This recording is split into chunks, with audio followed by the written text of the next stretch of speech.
we had an increase from 17 to 23, so it's a slight increase in traffic collisions, of which 2 were DUI. We had no fatals. 14 were property damage only, and 9 were injury involved traffic collisions. We have been in the Sierra Highway area a lot more. I'm not sure if you've noticed us in those areas, and we've pleased our clientele. Currently in the process of implementing what we call MVARs. It's a mobile video audio recording system, which is being placed in all patrol vehicles. So that's throughout the whole state, and it's a safety mechanism for ourselves as well as the violators. So grant money was utilized from a few years ago, so there is no added cost to taxpayers, and there's no cost to implement the system. So we're just getting up and running and making sure that everything is placed where it should be. In certain conditions, certain individuals caught down the road with markers in their pockets are subject to arrest and charged with possession of graffiti tools. Really? Yeah, especially if you're on probation and you've been known that you belong to a tagging crew and you're identified as such. Yeah, that could be cause for violating your probation and sent back, or had charged for possession of graffiti tools. Same thing as if they're caught with the little caps from spray paint. That's penal code says that's a graffiti tool. You get caught with a pocket full of caps. Graffiti people save those. That's their trophy. You will get arrested and go to jail for that. We had 10 incidents resulting in reports. We had 1 burglary other structure, which is usually a shed or a barn or could be an outbuilding or something. 1 grand theft from a boat, plane, private residence, or a yard. Not sure, it doesn't differentiate what it was, but unless it was at the airport, I don't know anybody has a plane in their front yards. Unless David does. 1 grand theft vehicle, 1 identity theft, 1 marijuana felony, which was hashish or hash oil possession for sales. That wasn't anywhere near town, by the way, it was over that way. 1 less than 1 ounce marijuana, disorderly conduct, telephone annoyance, and 3 repossessed vehicles. And I think I've explained before, repossessions, when a repossessor calls, we have a little report form that's generated that considers it a incident report. Even though we don't do anything with it, they just call and say, hey, I hear from the repo channel and I'm picking up that car, and we do a little report with the information in it.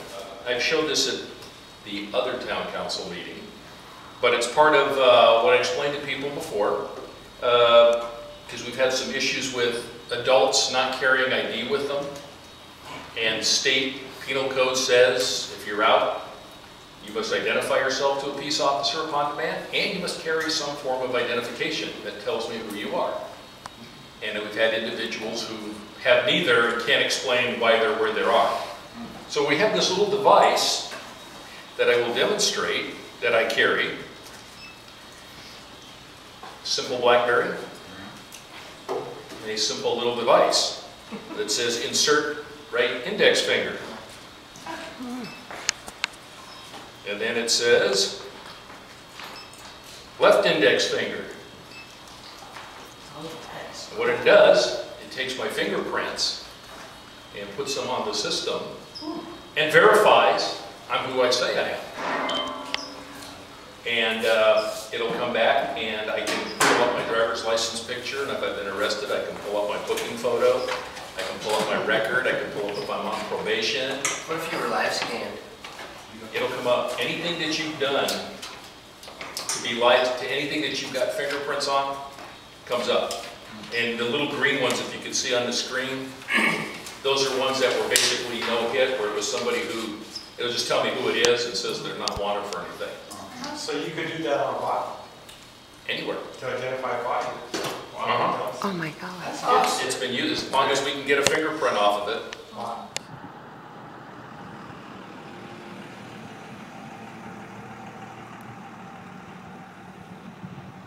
And we're here at the site of the church. And the exciting news is here that a lot of new, looks like roll-off buildings are being rolled off. You see there in the background. We'll go over there a minute and find more about it. But after a long time, it looks like the church is finally going to move buildings on this site.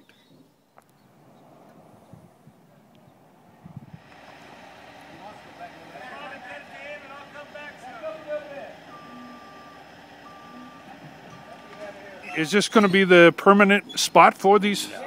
No, these are just temporary roll-off? They're going to actually go out there, some on each side of the new building. Oh, I see. So this is just temporary placement. Temporary, save their cost of their storage fee down below. Oh, got it. Well, still, it's progress. Exactly, especially right. Nowadays. Right. This folk festival is a testament to 100+ years of history in our town, and we couldn't be more proud to have the mine be a major sponsor of this event. Yesterday we moved to another step in our future. We poured the first bucket of 3,000-degree titanium at a brand new foundry over the hill just south of town. And we're going to start making things in Butte again, just like we did 100 years ago. We're going to make products that the people need, and the people who have brought that back to Butte is the Robbins family and cen-cal, and here representing them tonight is one of the brothers, Burton Robbins. Thank you, John. I am just absolutely thrilled to be here. About 75 years ago, my father was a welder at the Acton Mining Company, and he used to tell us stories of packing oxygen and acetylene bottles on his shoulders, climbing up these gallows frames. And there's a good chance that he actually crawled around on this very one that I'm talking underneath. And what goes around comes around in a real great way.